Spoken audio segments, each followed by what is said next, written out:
Morning, folks. I've been telling a bunch of my stories about adventures in the Rocky Mountains, but I wanted to tell some stories about some characters I met over the years. Most of these old guys have crossed over the divide and are gone now, and it'd just be a shame to not get these stories recorded. This story is about a blood Indian I met that grew up packing horses and mules in Canada, and he was a one-armed man when I met him. He'd been mauled by a grizzly, but he got telling me some of his stories when he was still a big, strong man with two arms, and I wanted to pass some of them along. So pull up a chair and I'll tell you the story about Billy Takes the Gun. This story about a blood Indian out of Canada. He was a one-armed man I met many years ago in Montana, and he was in his late 70s when I met him, and I thought he was a burn victim. He was missing an arm and a leg, and an ear melted down his neck, and I was asking him how to catch walleye fish. And once we got to know each other pretty well, he finally told me the story of what had happened. And he'd had his arm tore off by a grizzly bear, a wounded bear that he was tracking. But anyhow, before all that, we'll get to that story later. Before that happened, he was a young man, a teenager, and him and his brother guided stone sheep hunts up in northern British Columbia. Now, in those days, there wasn't bush planes and all this fancy gear they got now. Just to get into that sheep country in those days would take 14, 15, so maybe 17 days of hard riding just to get to the country you were going to hunt. Then you do your hunt, and of course, that many more days out, so it was tough. And they didn't have all this fancy gear like we got nowadays. You know, your supplies consisted of sow belly, a big slab of bacon, dried beans, a bag of flour, and a bag of salt. And that was it. You pretty much lived off the land. And think about that next time you're camping on a backpack trip and you pull out your Mountain House gourmet Italian dinner and all your trimmings and stuff, because things were a lot tougher back in those days. So anyhow, they're back in that country. And he was by himself in a spike camp, and he had a big, heavy-set American in there hunting sheep. And the guy died one night in his sleep. Now, you know, Billy was an uneducated blood Indian, grew up in the bush there in British Columbia, and he didn't know about autopsies or anything, and he was just worried sick they'd think he killed this big old fat American. So he didn't know what to do, and he was afraid to come out of the mountains. And so he just hung out for another week or two until he started running out of food, and winter was coming. And well, by then, that big old fat American had frozen solid.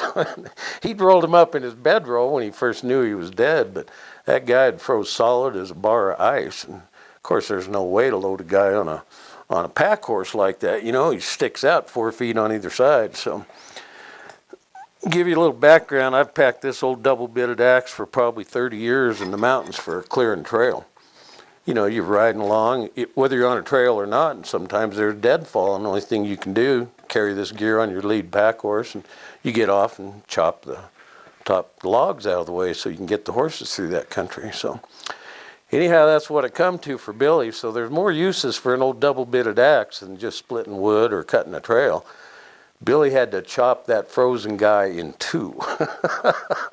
And he said he was a big old guy, so he said it took a lot of chopping, and he finally got him split in two just above the hips and wrapped him up in a canvas mani and loaded him on either side of a mule and started out of there. Well, you know, you're riding along 10 hours a day, and them horses heat up, and they get sweaty and a lot of body heat coming off. And I asked him, I said, that guy start thawing out every day as you're traveling? And he said, yeah. He said it'd get pretty drippy times late in the afternoon, and when he get to camp the next night, he done wrap that guy and roll him out in the open and let him freeze back up. And then in the morning, he'd throw his manis around him and get him loaded. And anyhow, I just want to let you know there's more uses for an axe than just clearing trail. Old Billy, he was quite a guy. He told you the story about my Indian friend Billy Takes the Gun having to chop that frozen guy in two to get him packed out of the country up there in British Columbia. And I wanted to tell you how I first met Billy and how he ended up with just one arm. I was working on a little job up near Augusta, Montana, and very rarely did I have weekends off, but I did on that job. And I was fishing on the Blackfoot Reservation every night. And I grew up fishing for trout. My granddad put a fly rod in my hand when I was 5 years old, and that was all I knew. And every night I'd watch this one-armed Indian come out, and he'd take the surgical tubing and make a trot line. He'd stretch it across this bay and walk it out and sink it with weights. And the next night he'd have 40 walleye this big, and I couldn't get a bite. So I finally went over one day to ask him how he was catching those walleye. And Indians are pretty reticent. I've got a lot of friends off the Northern Cheyenne Res and the Crow Reservation, and this was the Blackfoot Res, and they're not real friendly, especially to white people, but I pestered him enough, and he cut a blade of grass and he stabbed it in a hollow stem of grass, stuck it in a night crawler and blew a little air bubble in that worm.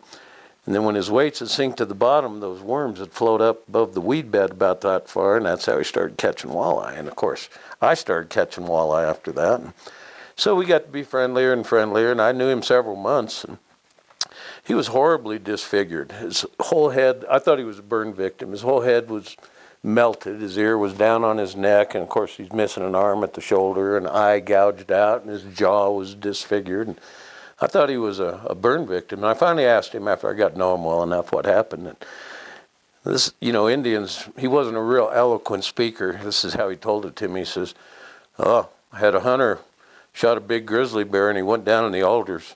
We could see his tracks coming out the other side in the snow. So I walked down in them alders, and as soon as I stepped in the brush, that grizzly had circled around and backtracked, and he jumped up and grabbed me and ripped my arm off." And I'm like, "What? That's all there is to the story?" He says, "No." He says the bear got his head in his mouth and was trying to crush his skull, and his whole scalp just popped off. He said it sounded like a gun going off. And so this bear's chewing him up something terrible, and he's in there with his brother. They were just teenagers guiding a hunter.